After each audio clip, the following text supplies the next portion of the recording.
Welcome. You have reached review time with Imperial, and today's review will be Snowfall, Season 5, Episode 2. Let's get into it. So, last episode,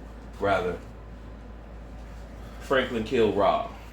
Went to school with Rob and everything like that. So, that had to hurt because Rob been around since basically Season 1. And, but Rob was a loose end. But what this is showing is that Franklin's character is changing, that he's becoming numb to violence and killing, and he's not going to let anybody get in the way. And so if they're looking at what he could do to Rob, he could do that to any of them. So, of course, Leon looked at him funny. He had a meeting with Aunt Louie and Uncle Jerome about the proposition that he got with Veronique, his girl who's pregnant, but she got this great idea with this real estate project. And they asked him what's up with Rob, and he told them, I took care of that. They said, well, you sure? He's like, yeah, they both out. Hey, what you mean out? He's like, they out. And so they looked at him like, oh man, Rob, he could have got cleaned up. He said, yeah, but he knew too much. You didn't see him.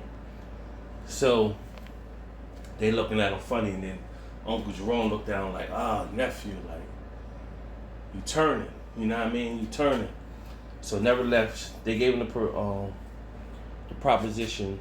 Very neat. It's still gonna be like a mystery. Is she really for Franklin? He has some women that were snakes. Is she really for him? But she really tied to the business side. So it shows a scene where Franklin writes up the paperwork to make sure that she part owner. So she's pregnant. It shows a scene where him calling his mom in Cuba, and the lines is distorted, so that he did get it. She could hear him. She was happy to speak to him. He was happy to speak to her. He did get a chance to let her know that he have a baby, and basically told his mom he wanted to see her. Well, a year has passed since the last episode, so we don't know at this point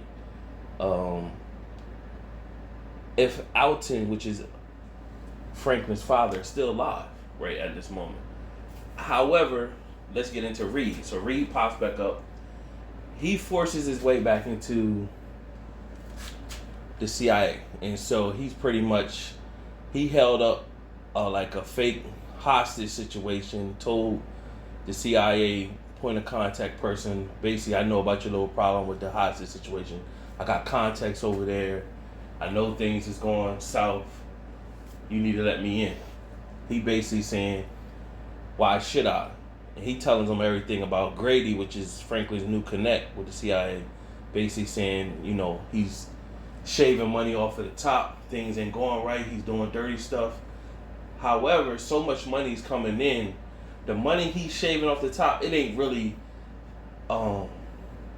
it's a big deal because Reed is able to investigate it, but it's not a big deal where they're taking it like, oh, we should have got this because there's so much money coming in. So, however, he convinced the CIA head dude that, hey, basically, I let you back in. So he told him, basically that the dude Grady, who was Franklin's point of contact person, and he ain't a bad guy, they ain't really got no problems with him. But he ain't gonna go easy. Pretty much Reed is like, I'll take care of that. So he basically looking at, well, what you gonna do with Franklin then? Because with like what you did with his father. And so he said, don't worry about that. So right now the mystery is still there. Did he kill Franklin's dad or what? So we don't know. So nevertheless, he meets up with Gustavo's, and basically Gustavo's is taking his kids to school and everything. Basically telling Gustavo, I'm back in the game. And Gustavo liked Grady. Basically like, you know what? he ain't a bad guy. You know what I'm saying? And he likes to have fun. You don't like to have fun. And he was pretty much Reed pretty much said, can I still trust you? You know, and he pretty much said, you know, I take care of you like I always have. And Gustavo pretty much was like, yeah, I'm in. And he said, I thought I would find you with Lucille. And he was like, no. I thought about going to check her, but I said she might as well live her life. Now, you also get to see how Reed is able to find out all this information with all his contacts, all his discovery, and he knows where everybody is. So you're looking at, if Reed could do this, they could do this. Okay, nevertheless, that's a story for another day. So then you have Reed go check Grady. Now Grady gets the chance to see that the electricity utility guy was actually Reed. So he pulls out the gun, basically sit there, basically letting him know I ain't scared of you. So he find out by the conversation and dialogue that who Reed is. So he like, oh, you the guy. You the guy I replaced.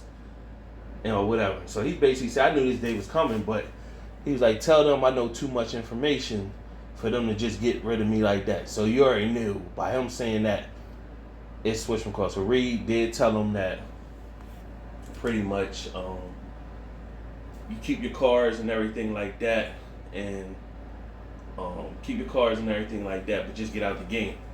Of course, Grady ain't going out like that. He talking slick, and he actually insulted Reed in the process, basically telling Reed without knowing him, he told him how his life story is. Basically like, I bet you your kid and your wife don't like you. Pretty much that's the same. So later on, another night comes and Grady is taking a drink.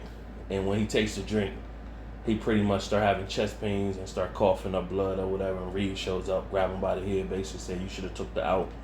And he was like, basically, I didn't kill you because you insulted me. I basically killed you because you was messing up the business.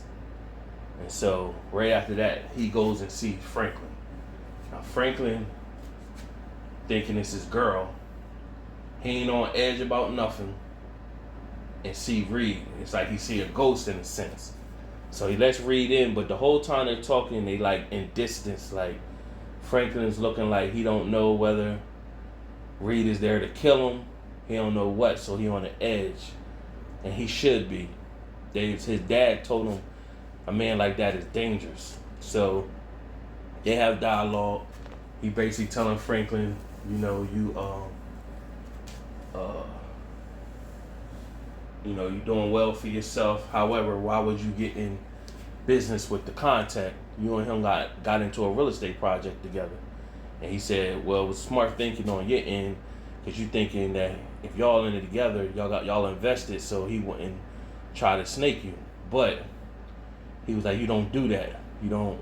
Now Reed did tell Franklin at the end of last season, don't trust nobody because they don't care about you. But like, here's the one thing they showing again. Reed knew all this information, so anything Franklin is doing, it's nothing slick about it. Because if Reed can find out this information, somebody else can. So they already know. So he pretty much told him Grady's out the game. And then Reed was like, Franklin was like, I like Reed. I like Grady, rather. And he was like, yeah, well, he out. Basically, I'm back in. And he's like betting him, basically saying, is there going to be a problem with that? Franklin pretty much said, well, we worked before. We could work again. And so then he was like, well, I want to let you know it's some new rules. We can't have no loose ends and people spreading information and stuff like that. And Franklin was like, cool. He's like, yo, Grady settled on a deal that he'd give me 1,000 off of every key at 9,000 a pop. He was like, well, let's keep it at 10 for now. So basically, Reed ain't making no deals, and all that extra money or that whatever they trying to do, it's a problem. So we all know this storyline is ran off of the Freeway Rick Ross life story or whatever. So some things might be true, some things might be false. Of course, he's still alive to this day. Did his time, got out of jail and everything. So it's interesting to see how all this is going to pan out. How much of the storyline they deviate from, or whatever, because they're only still in 1986, and this is season 5, and they in 1986. It's so much more storyline that could be ran through because they didn't even get to the 90s yet. So, but if they are deviating from the storyline, it'd be nice to see them Franklin become a true boss. Like, my gosh, like they keep making these stories with these characters always underlings. So you got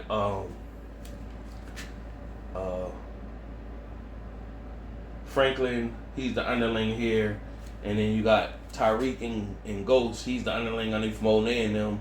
You know, like Kanan and Raising Kanan, he's the underling underneath his mom, and even she's a underling. She ain't a full complete boss. So it's it's amazing that when you see either that's the writing or they just trying to tell you all these people that you think is whatever, ain't none of them real true bosses or whatever. And so back to the storyline, that was just a sidebar. It shows a scene where Javi meets up with Aunt Louie, Uncle Jerome. They getting guns, and they make another reference so that it showed them getting guns, and he's basically telling them about, this is 1986, and he's telling them about the Uzi, and he makes a reference and say, and they don't jam. Anybody that's in the guns know that's been the biggest storylines about Uzis. Yeah, they hold a lot of bullets, and Mac 10s and all that type of stuff. Yeah, they hold a lot of bullets, but they're known to jam.